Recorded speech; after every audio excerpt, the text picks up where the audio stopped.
Perfect. Thank you, Joseph. Okay, hello everybody. So we are talking today about fear. This is a very deep feeling into our beings. We have been exploring anxiety and worry and fear. When we get to fear, we get to our deepest level. So we get to the realm of action and this really instinctive and this thing that comes very far from the past of the human being. But something that's very important is that we don't want to say here that fear is something bad. Fear is definitely not something bad or something evil. Fear is something that protects us. It came from the far past. It helps the animals, it helps us to avoid situations where we could harm ourselves. So it's something that protects life, preserves our wave of life. And so it's a primitive reaction. And like everything that's primitive in ourselves, it's not evil. It's just something that we have to deal. It's like the foundations where we can build something spiritual on top. So it's something that needs to be understood. Uh, and so how does that work? Our body, in order for us to be alive in this reality, this is a difficult reality in the sense that things can change fast. So could you go back, Joseph, just a second? Sure. So when we go to this level and when something happens in our lives, like we are walking in the forest, imagine the primitive man, we are walking in the forest and there comes a lion, there's an immediate spike of fear that allow us to react really fast to this fact. So this is something important for existence. But on the same time, fear, when we have this fearful way to look at life, it can be something that limits us, that paralyzes us, if we allow it to govern us.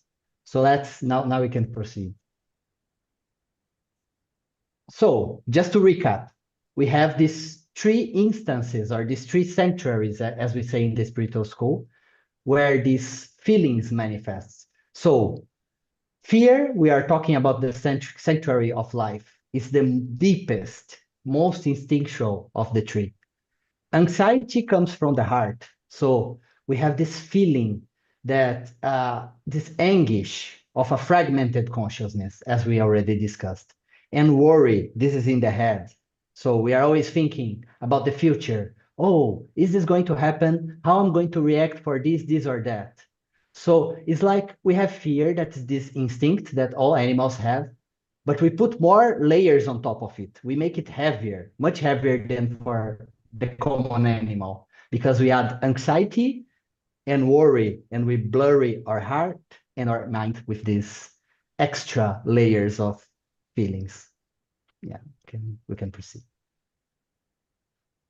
So, and actually, modern life is kind of hijacking our consciousness in a sense because we live in a very safe society. I mean, when we walk around here in Asia, well, we are probably not finding a lion in the middle of the street, right?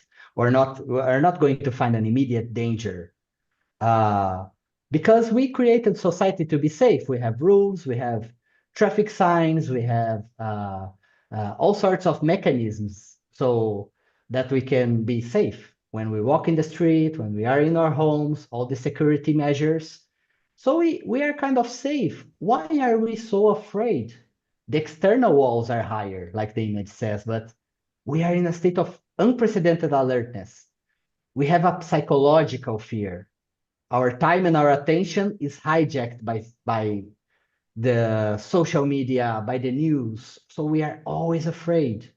We are manipulated for profit, for agendas, and our nervous system gets trapped into this constant fight or flight mode. So it's a paradox. We live in a safe society, but we are much more afraid than the average primitive man, so to say, would be. And in this graphic, we can see, let's kind of separate. So imagine the beginning was the primitive man. He's very calm, walking in the forest, and then the lion appears. There's a spike in cortisol, in adrenaline. So there's this fight or flight mode. you run, you are safe, you go back home, then things go back to normal and you are unstressed again. But on your right, you see the graphic. And actually, if you have one of these watches that can monitor your stress, probably you are seeing something very similar to what happens in your right, because our stress levels are always high. And stress, as we told about fear, stress is something good for the human because it's a sort of those hormones, they give you extra energy. They are kind of a superpower for the human being because they make you have this extra energy and be able to tackle the difficulties in life. But our body is not used to the fact so for you to stay stressed all day long, because then this superpower starts draining your health, your psychological health, and also the health of your body, because our body cannot distinguish that you are stressed because of a lion or because you read some news or you've seen some bad post in social media. It spikes all this energy, but you are not running from a lion, so you are not even spending this extra energy you have. So you have cortisol and adrenaline spiking, but you barely use it. So this is what is called chronic stress. And we can, if we have that for a continuous and long time, this can be really bad for our health. And this is the situation of most human beings nowadays, right? So we have this cycle of imprisonment here that you can see. So we have an illusory threat. We have this, we heard this news about this distant war or about this gossip in the government or whatever, and then we feel threatened somehow. This is something very deep inside. This is not something conscious. You are probably not feeling, not thinking, oh, I'm afraid. But still your body reacts to this bad news, to this bad picture that you've seen in social media. So you are consumed by this immediate reality. And then there's a biochemical flood in your blood because all these hormones come and your body cannot distinguish that between real and imaginary threats.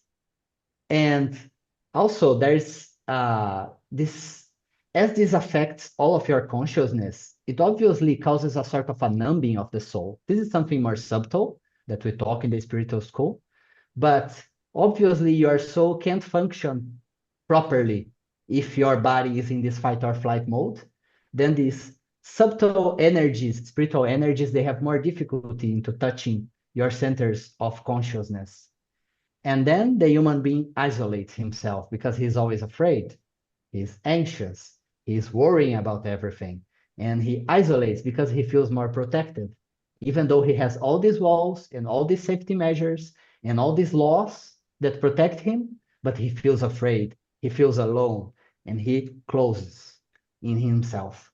And that then we consume more social media, we see more the news, and we start accelerating this process, harming our health and making much more difficult for us to have a proper spiritual awakening. So we must distinguish the biological fear, which is something natural, something good, necessary for life, and the cultural fear that obviously it has a root in a reality that's important, but we must understand that we are being manipulated nowadays because our attention generates profit. Agendas need us to be pro something or against something. So we are manipulated. And while in the past you have this fleeting action, it was just a couple of moments. Now we are all the time looking at social media, looking at the news, maintaining a self-constructed illusion. So we create this big illusion, right? That separates us from our fellow human beings. And suddenly even families are separated because this part of the family like this politician and the other like the other one, or we are pro something and the other person is against something. We create these illusions that separate us, and because they capture our attention. And we get more and more isolated. We are fighting with our friends. We are fighting with our families. We isolate ourselves. And this generates a collective paralysis, sickening the human soul, and obviously sickening as well the human society, right? So we are basically, just to summarize, we are touched by this algorithmic threat, these news, these images, these texts that separates us, that criticize other people, that makes enemies of other people, and that modern media and digital algorithms generate for us. You consume something bad, and then the algorithms knows, this person likes this, and feeds you with even worse stuff because you are going to consume it. It is going to capture your attention. This will cause you a chronic exhaustion, chronic stress, constant fear. The body remains in a permanent state of alert, and this destroys discernment, making us believe in these fake stories, right? Yeah, that we ourselves create and that people happily feed us with. Then there's cultural fear. We isolate ourselves, fragment our ties. And there's a frightening society that's paralyzed. So that's the reality we sadly have to present you. But obviously, we have a way, in a sense, to show you and to help you deal with that in the best way possible, right? Otherwise, we wouldn't be here. Yeah. And thank you, Andre. And just to remind people, if you have any questions or comments, please put them in the chat on YouTube and we'll be able to see them. So, Nari. Thanks, guys. So that path that Andre's outlined sounds, quite harmful and negative. So what are the positive things that we can do to detach from this inhibiting and limiting sense of fear? So the path to overcome that the Golden Rosy Cross proposes, we could call it have three parts, so three arcs. The spiritual life is a transcending of fear and to some extent also of the worry and anxiety that we talked about in the last two presentations. This process starts with you yourself, to know yourself, to learn how these fears and limitations are structured within your own being, and therefore driving the sense of change that you need by knowing yourself. And this is one of the things which the School of the Rosy Cross definitely shows us is highly important, is to overcome ourselves by, first of all, recognizing with what we call the arc one, or the outside arc there, that there is a divine element within us, that there is something which is more powerful than our biological urges, that there is something that requires an energy source from the outside. So we have a need for self-knowledge, and the School of the Rosy Cross offers us concrete and practical examples so that we can transform ourselves through this process of self-knowledge. And so yeah, next slide, please, Joseph. The first arc starts in the heart. Now you remember that Andre talked about the three centers, the three centers of consciousness, or the three sanctuaries. So starting in the heart, that is where that spiritual spark lies dormant. And once that spiritual spark ignites or initiates a spontaneous awakening, it changes first of all, our biological, but also our conscious decision making. So we still get the same inputs, we still listen to the news, we still hear of wars and things, but we no longer need to react as definitively on a biological level. So we realize that there really is a reality beyond the everyday life and the algorithms that are playing or sending us into that continuous state of anxiety, worry, and fear.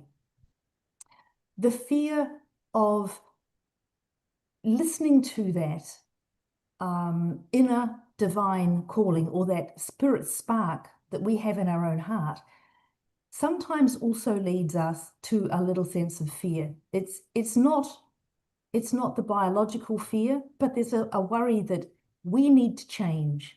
And that our ego at least, doesn't want to change, because we have, as we talked about earlier, we have built our own sense of security based around our ideas of who we are, what we can do, where we belong in society. And when we have to look at those, sometimes that leads us to question, who we are and what our important things in our life are, which can also lead the fear of the unknown. So, but at the same time, this leads us to our journey of spiritual liberation. So for those who have that calling, they need to follow it. And it's a bit like those walls that we have built around us for safety. A little chink in the armor allows the light of the spirit to reach us. So in this slide, we can see that the walls that we build in our own being are made up of our egocentric consciousness, but also the fears and the worries, those limits that we put on our own being. And when we identify completely with them, that wall is strong. That wall protects us, but also limits us.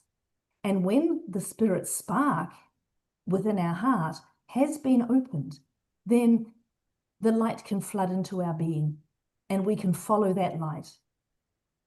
So we recognize that you are not the actual fear yourself, but there is fear within me. And then how can you overcome that? So next slide, please. So this first arc is called recognition. It's to know yourself, to see with insight how your life is and what makes up the you that you identify with. Amid this toxic environment and all the forces that Andre talked about in the first part of our presentation, that divine inner spark acts as a light for the human consciousness. The moment when we start to look for that and listen to that in our heart, there's a profound recognition. There's the transcendent element can halt or break through or undo that wheel of self projection of anxieties within our life. And therefore, we can break that cycle.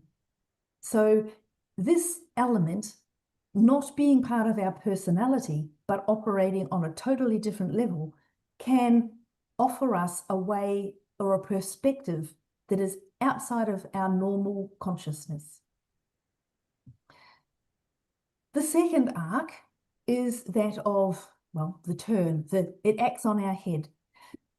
The connection from our heart leads us to a new understanding. The seeker for the truth then turns their mind towards that transcendental element. And through honesty and inner recognition, they look within themselves to see what needs to change. There's a powerful connection then forged between the head and the heart. And the focus is no longer on me, myself, my ego, but on all the possibilities that if I break that self-created mask, what will it show me? We can then see clearly through a new sense of consciousness and a new understanding what our limits are, what our mentality has stopped us from seeing, and a new paradigm opens. The ego's reliance on past memories and future projections, which, as we talked about, can lead to anxiety and worry, they dissipate, and we have a much clearer connection with that, both within ourselves, but with also everyone around us. So this second arc is one of purpose that unites the head and the heart. They feed each other and get stronger and stronger if we continue to follow that divine calling that when we recognize that spark within ourselves. So faced with the inner appeal, the inner calling from the head, we move forward. And in purity and honesty, such as a child would ask, we continue to delve deeper into ourselves. And each connection we make with the head and the heart together breaks that cycle of continual, what the word, I can't remember the word that was used previous, but the cycle of the biological process of reacting to fears. This conscious turn creates a powerful connection between the head and the heart, and the mind starts to redefine itself. And true knowledge appears. Yes, very important. We get to the third arc, and that is when we have sufficient inner knowledge, still the yearning from our heart, but sufficient inner knowledge from the head to be able to detach from some of the self-made limits and illusions that we carry. The energy of that connected head and heart descend down our spinal system and our nerves, etc., into the sacral plexus, the very guts center of our being.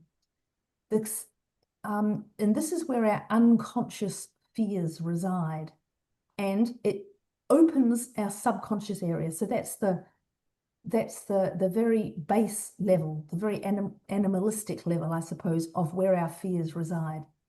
And then it's as if that opens up to that new power. So we then release all of those things that we have held onto, our former garments, the structures of our thoughts and dealings that we once mistook for our true essence. We realize that we are not our outer projection or just our physical being, but we're far more than that. And so we also lose the fear of losing ourself, because the inner structure, the inner powers that are released, the inner potentials that we open up, allow us to see that there's more than just that little house or nest or safety zone that we have been living in, that we call us, that we call I. And we confront the illusion that if we lose our control of that, then we will cease to exist. So in this third arc, there can be the sense, at least for our ego, that there is nothing left, that there is nothing that we can hold on to from our from our past. It's as if we're crossing a desert and we look and there's nothing around us, nothing that we can recognize from our own being. But the fear of us not doing that, the fear of us holding on to things from the past, such as our personas, our thought structures, our sense of purpose, changes. And when we enter the desert, we reconstruct the human being into a new being based on new reference points, new likes, new dislikes, a new sense of being, a new sense of purpose, a sense of being one with the all, being one with, rather than alone, being united. This can lead, this sense of living in the desert where there's nothing of our own being, it can be a very daunting process.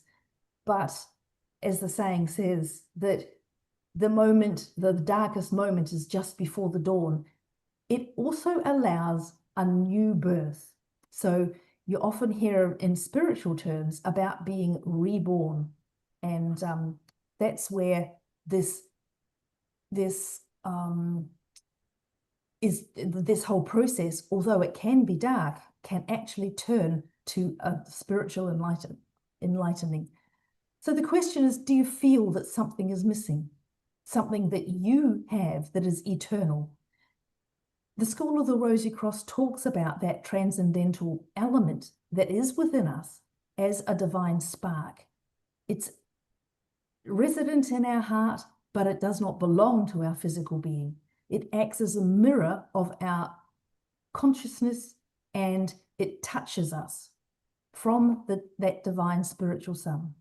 So we carry that with us, and that is what we can listen to from our heart that then changes our head and changes our sacral plexus, as we talked about. Have the next slide, please. Going back, the idea that the spiritual growth, the spiritual opening and transcendence happens through rebirth is not a new process. The School of the Rosy Cross certainly talks about it, but in the Bible, the story of Nicodemus talking with Jesus, it was just as relevant then. So rebirth cannot be understood just by the concrete mind, just by our day-to-day existence. This idea of being reborn through a spiritual impulse. So the paradox that we see here is one that Rumi also talked about, where he said that we live as if we're never going to die, and we die as if we have never lived. However, if we live knowing that we have already died to our own being, then we are actually already reborn. And that is the difference. And you may have heard from the Egyptian teachings, the story of Pymander.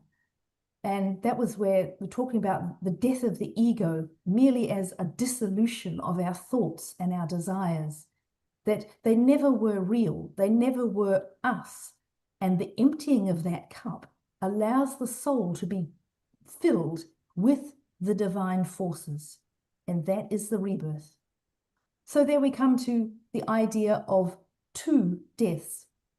Our egoic dying, our ego dissolving and surrendering to that divine within us, allowing the rebirth, and an initiatory death, which in the School of the Rosy Cross helps us to guide us through that process as the benefit of Pymander. So once we have emptied our physical cup of the ego, we can then fill it with the divine source. So, and just to recap, the idea that there is something that can overcome the anxiety, worry, and fear in our life. These are aspects of the soul that need balance and harmony in our life. So the worry that is based in the head is just a reflection of us holding on to the fears of the past or clinging to projections of the future. And the antidote for that is hope. The anxiety based in the heart is the emotional reflection of fear and that heightened level of nervous tension. And the antidote for that is faith. And the trap of fear, that deep-seated biological instinctual fear that we're talking about today, the antidote for that is true love.